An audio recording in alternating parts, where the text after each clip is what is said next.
July the 25th. You do not realize now what I am doing, but later you will understand. John chapter 13, verse 7. In this life, we have an incomplete view of God's dealing, seeing his plan only half finished and underdeveloped. Yet once we stand in the magnificent temple of eternity, we will have the proper perspective and will see everything fitting gracefully together.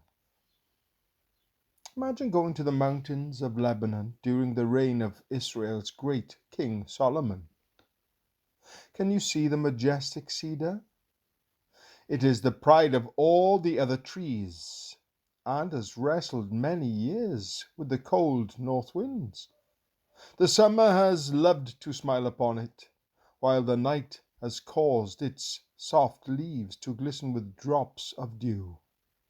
Birds have built their nests in its branches, and weary travellers and wandering shepherds have rested in its shade from the midday heat or taken shelter from the raging storms.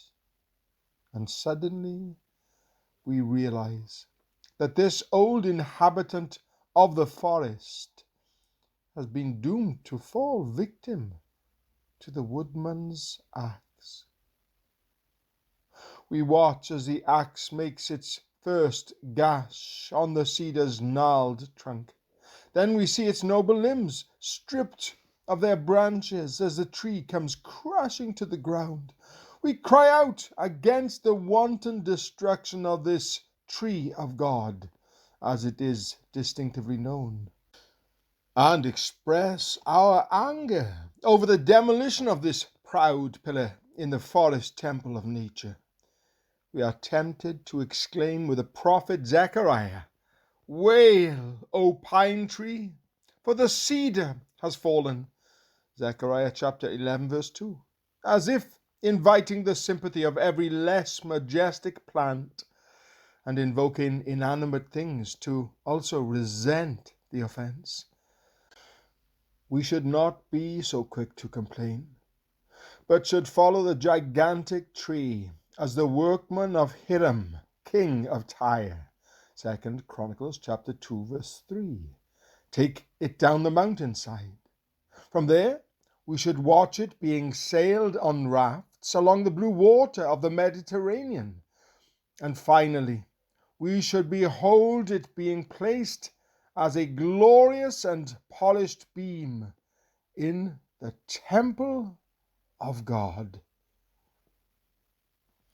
As you contemplate its final destination, seeing it in the Holy of Holies as a jewel in the diadem of the Almighty King, can you honestly complain that this crown jewel of Lebanon was cut down, removed from the forest, and placed in such a noble setting? The cedar had once stood majestically in nature's sanctuary, but the glory of this present house will be greater than the glory of the former house. Haggai chapter 2, verse 9. So many people are like these cedars of old. God's axes of trials have stripped them bare, and yet we can see no reason for such harsh and difficult circumstances. But God has a noble goal and purpose in mind, to place them as everlasting pillars and rafters in his heavenly Zion. And he says to them, "You will be a crown of splendor in the Lord's hand, a royal diadem in the hand of your God." Isaiah chapter 62, verse 3. J.R. Macduff. I do not ask my cross to understand my way to see. Better in darkness just to feel your hand and follow thee.